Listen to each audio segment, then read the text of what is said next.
So, okay, yeah, let's do this. This is... It came from... This is... I'm trying to figure out, I want to do this in 4 acts. This is a 4-act play. Or...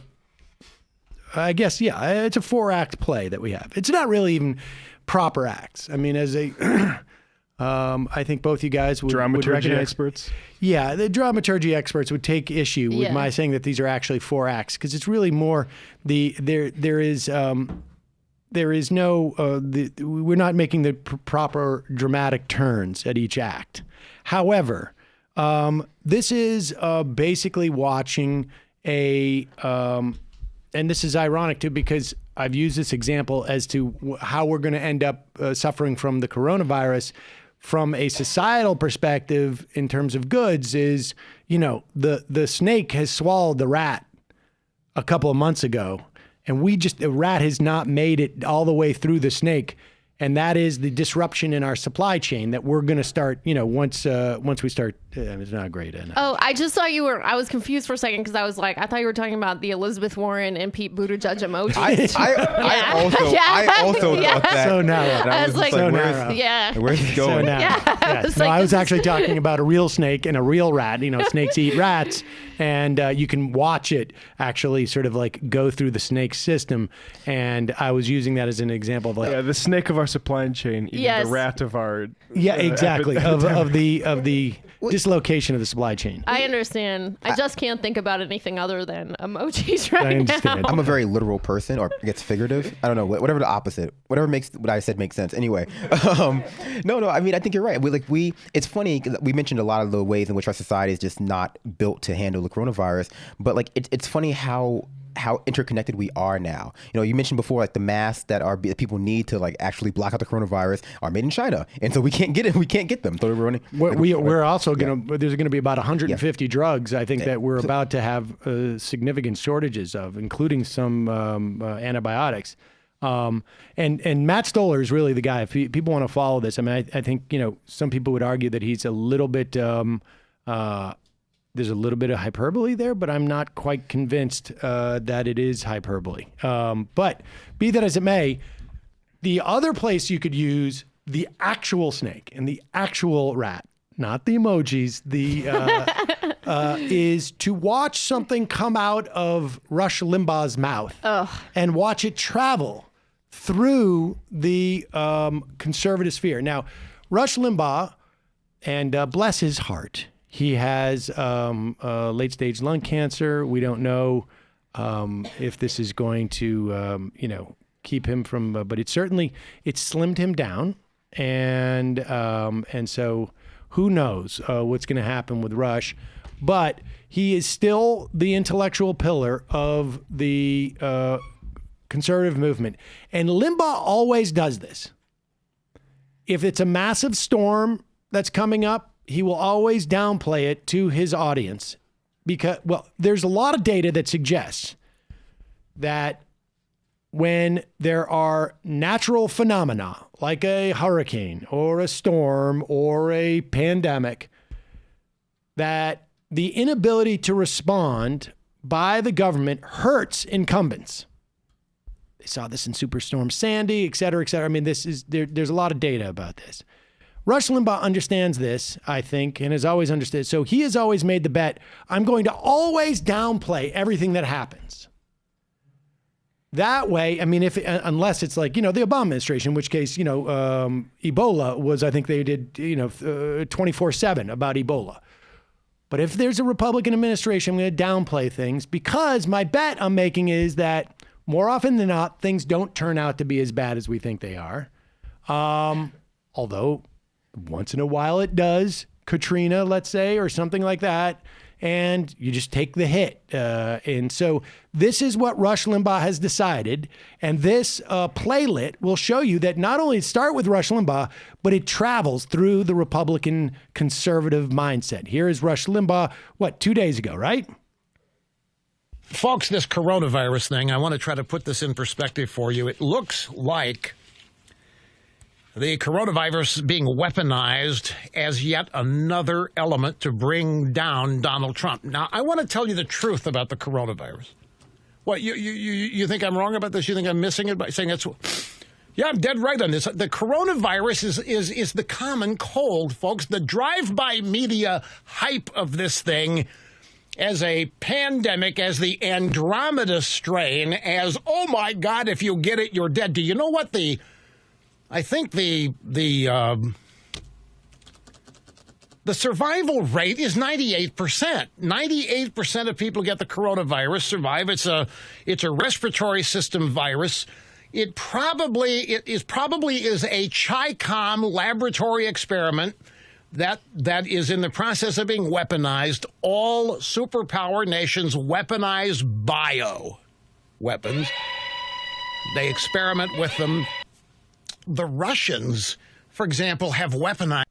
Okay, yeah, I mean, we can weaponize weapons? They weaponize weapons. But he's lying to you, at least in the sense that right now the data suggests that it's actually 96.5% survival rate. So in other words, it kills 3.5% of people. That's not an insignificant amount of people. And also it makes you wonder about how we would handle something more deadly. Well, I mean, someone else can do the math here, but this is extremely contagious.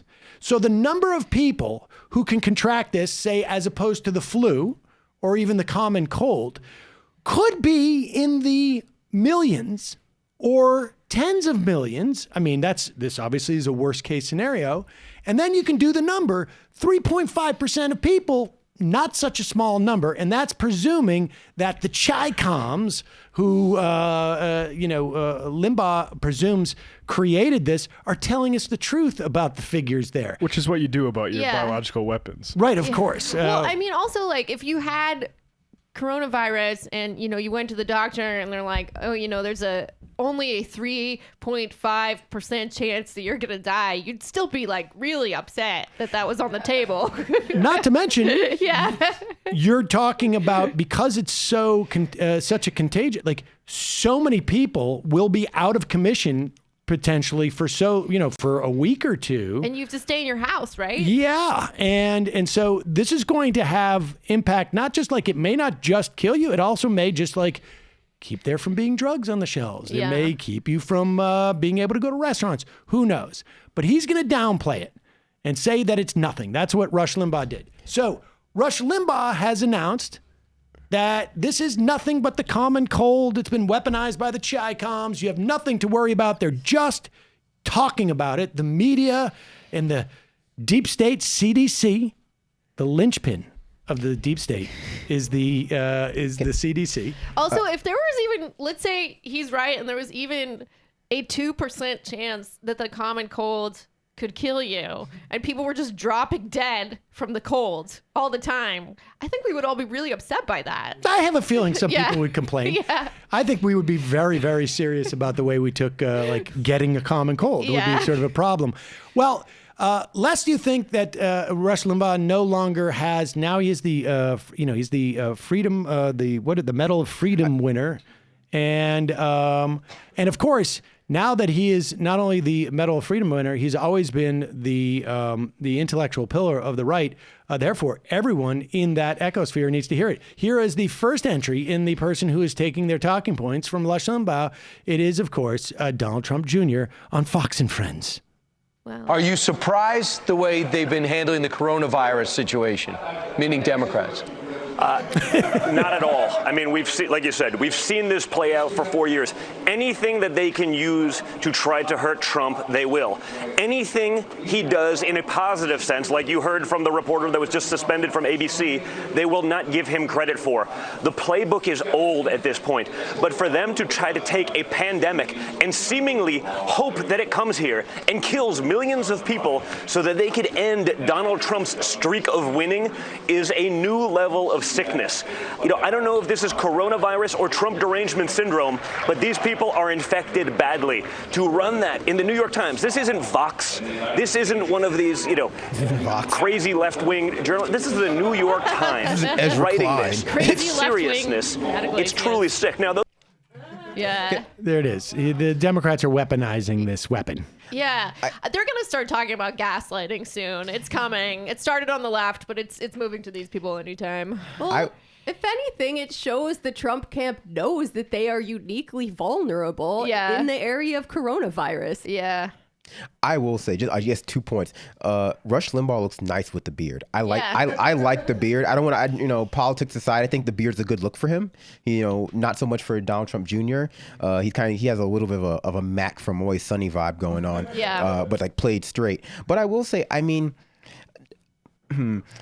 I love this because I love conspiracy theories. Not coronavirus. Right. I'm not in love with respiratory infections. As someone with asthma, I'm incredibly vulnerable to them. But I will say, it's like they're trafficking in conspiracy theories. It's like this is classic conspiratorial thinking. The Chinese, a foreign government, especially the Chinese or the Russians, have created a bioweapon in order to delegitimize the Russian president. And the United States president, and also kill a bunch of Americans. Like that's classic conspiratorial thinking. It's also sort of a long way to go when you got to shut down like 3 of your cities to play this, to make it seem like it was really real. The entire cities were crisis actors. Exactly. Yeah, crisis cities, if you will. All of China's a crisis, crisis actors. Yeah. Got revolutionary discipline. I went on Google Maps and guess what I can't find? Wuhan. That place where it supposedly started? False flag. Wuhan. Wuhan. Oh, well, that's probably why I couldn't find False it. False flag. Right. Okay, well, that's another false But it relies on they know their audience. Like Rush Limbaugh knows his audience. Yeah. Like Rush Limbaugh, I think maybe more so than anybody else. He's been in the game for a long time. He's not stupid. He's just bad. He's just bad. He knows his audience. He knows what's going to play to his audience. In this narrative, he's constructed his audience. He's cultivated and he's led them down a far right rabbit hole that makes them very susceptible to this kind of logic. The logic of like, it's not bad, but if it is bad, it's not that bad. But if it is bad, it's the force of foreign government. So he can have it both ways. And it's not just a foreign government; it's also the Democrats who have been like the midwives of this in this country. And so, lest you think that so Rush Limbaugh says it, and then Donald Trump Jr. says it, but at least this isn't going to like anybody who has any real position of authority in our government. Let's say like the guy who's in charge of basically the president, like the chief of staff. Yeah. Here's Mick Mulvaney at CPAC, of course. And, there used to be a time where like when CPAC would roll around in the AM talk radio business, it was like, this is great. We're not going to have to do any work for 2 days because we're just going to have clips of the insanity at CPAC. And now it's like, you can barely tell it's happening because it's almost identical to everything that happens in our government. And here is that blend right there. Mick Mulvaney at CPAC explaining to everyone what essentially Rush Limbaugh has told him to say. The reason you're saying so much attention to it today is that they think this is going to be what brings down the president. That's what this is all about. I got a note today from a reporter saying, what are you going to do today to calm the markets? And I'm like, really, what I might do today to calm the markets is tell people to turn their televisions off for 24 hours. He's talking about the coronavirus. Yeah. So apparently, if you turn off your television for 24 hours. That's how it's transmitted. It's cable. It's like Videodrome. Yeah. Oh my God. The hundreds of thousands of people, or I should say the nearly 100,000 people who have contracted it now, and the almost 3,500 who have died from it, and the millions who are literally being sequestered, and all the production entities in the various countries that are now having these spontaneous outbreaks will all go away.